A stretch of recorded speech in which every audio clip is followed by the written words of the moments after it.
Well, g'day, welcome to another edition of Chewing the Fat.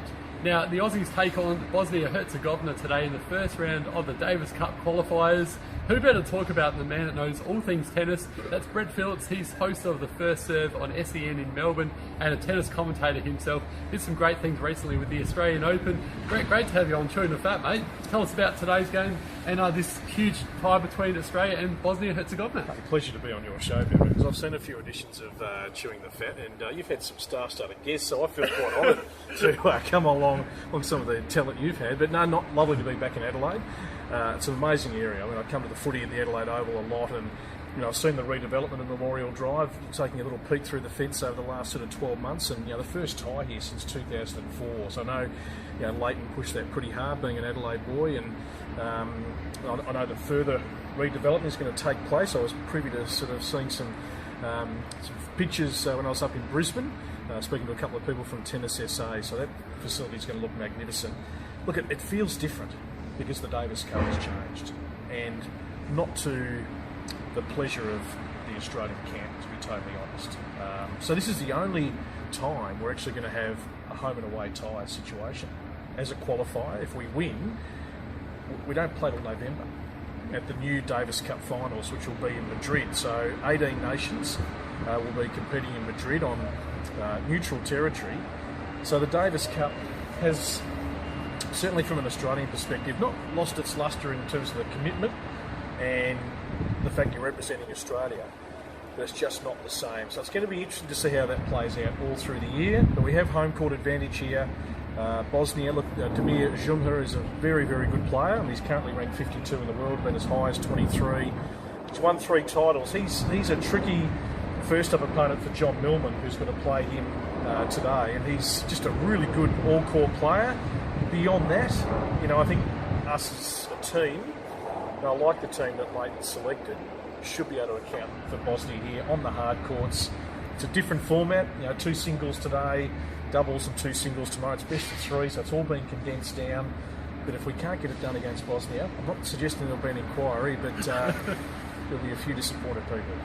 Yeah, no Hewitt, no Kyrgios and no Tomic, so it does put a bit of extra pressure on Millman and De Minaur. How do you think we'll go? I think they're ready for it, and I think in any circumstance of a Davis Cup team, you've got to pick your players in form, don't you? So Alex deserves his spot. What a year! John Millman, jumped 80 spots in the rankings last year. He's on the verge of the top 30, so he deserves his spot. John Peers is the doubles specialist, terrific player, Pearsey. Jordan Thompson is the interesting one. I didn't go Ebden, who's higher ranked. But Tomo's played a lot of doubles with Lleyton, and he will play doubles with John Peers, and he's also that singles option, depending how the opening day goes.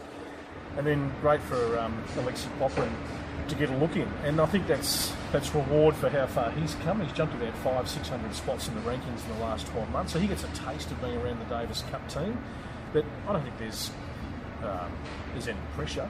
I think Lleyton's got a team that wants to be here, who are going to give it their all, who are going to play hard. They love representing Australia. We've seen it with Alex, and he made his debut 12 months ago, played that pulsating 5-set match against Zverev up in Brisbane.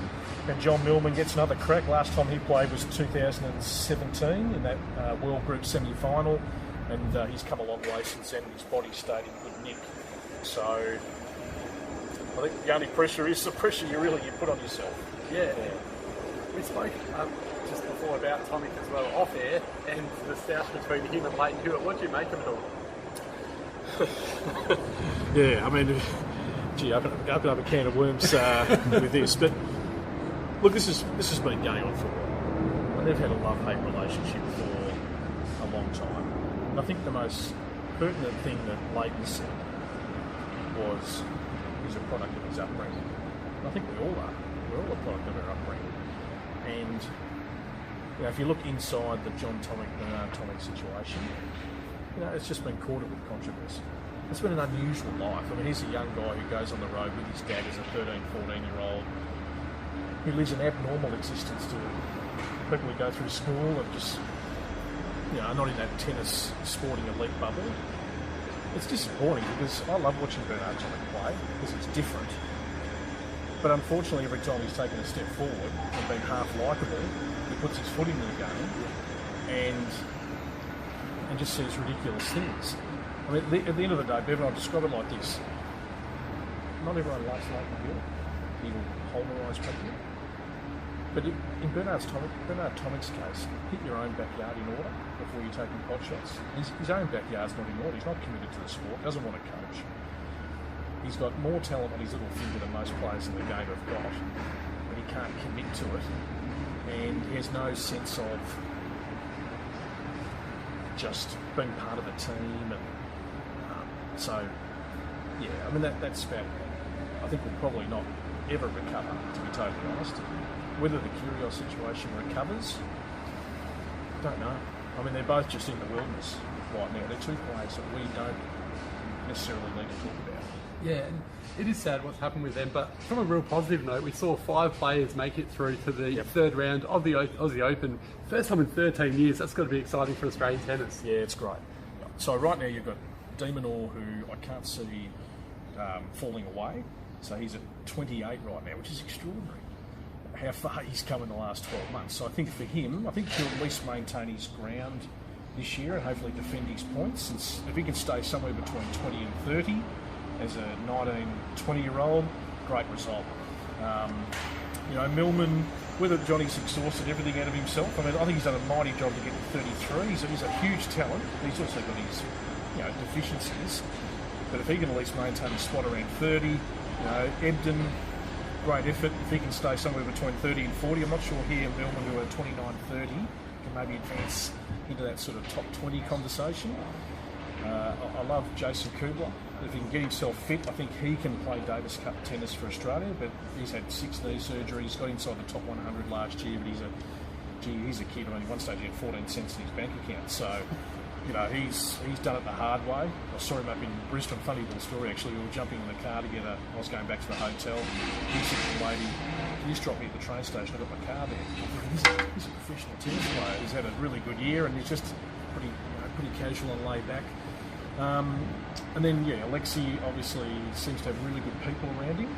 We haven't seen a lot of him in Australia because he's been, like Alex, been based mainly in Spain for a large part of his childhood and youth. So I think the men are really pushing each other really well. There's a good culture there, and I think the women are starting to develop that as well under Nicole Pratt. Yeah, Ash Barty, what a story, make it through to the quarters of this year's Australian Open. She has to be a real chance to make it to the top 5 by the end of the year, don't you reckon? Yeah, I think she can certainly be in the top 10. Yep, I think that's the next goal. I mean, she's been 20, she's been 15 at the start of this year, and makes a quarter of the Australian Open after making the 4th round of the US and it was 3rd round. So it's been nice incremental improvement and growth. And that's the thing you love about Barty, is it's certainly not a flash in the pan. Now where she sort of falls, because it's changing the top of women's tennis. We don't know what's going to happen with Serena, whether she can get to 25.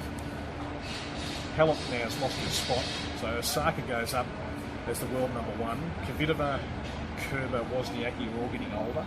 It's been a mighty effort for them to try and win slams or even get into the conversation of winning a Grand Slam. Then you've got Osaka, you've got Sabalenka, Mertens, Barty, Kasatkina from Russia. These are the next breed coming through. Eventually they're going to take their spot, a bit like the next gen on the men's side who are really developing. So she's got all the tools, Ash. It's great tennis to watch because it's different. There's a lot of junk in there, slice. Her backhand is world class. She's had a whole heap on her serve, and she's just a nice girl. Yeah, who doesn't necessarily seek the limelight or overly enjoy it. She's very businesslike and quite pragmatic. But I think she's going to do us proud. Yeah, terrific attitude, that's for sure. Before we let you go, tell us about this show, The First Serve, because we have spoken about it and might be going to South Australia this year, which is super exciting. Yeah, look, The First Serve is the only dedicated tennis show on Australian commercial radio, so we're pretty proud of that. And it's been going for about 9 years now in various different time slots. So obviously it comes out of Melbourne on SEN, which you can listen to all over Australia, sen.com.au and on the app. And obviously at the back end of last year, at the start of December, SEN SA was set up, which you can listen on the app, 16:29 on the dial. I'm not sure we exactly find 16:29 AM, but you can listen on the app. And the first serve, I think, will be certainly coming into the Adelaide audience as of next Wednesday night. So we're going to be on for 46 weeks. We're going to take the show on the road as well to Indian Wells and Miami, the French Open, Wimbledon, the US. So we try and cover everything, Bevan, from the elite all the way down to the grassroots as much as we possibly can. So it's talking tennis from all angles. And there's plenty of positives to talk about, but also attacking, okay, what are the issues in tennis. And in a country like Australia, it's so competitive to get people to participate in your sport. And that's obviously the big challenge for Tennis Australia, is how do we get more people picking up a racket? They're doing a mighty job. But, you know, kids' sport and choice in this country. So, yeah, tennis, I think, as a global sport, certainly deserves an hour of radio once a week. And you can listen anywhere in Australia and the world. Terrific stuff. Well, Brett Phillips, it's been an absolute pleasure having you on Chewing the Fat, mate, and looking forward to the Davis Cup the next couple of days, and let's hope the Aussies can do it. I'll have to pitch one of your Apollos, mate. Like that, mate. Chewing the Fat, that's good. Thank you so much. Cheers.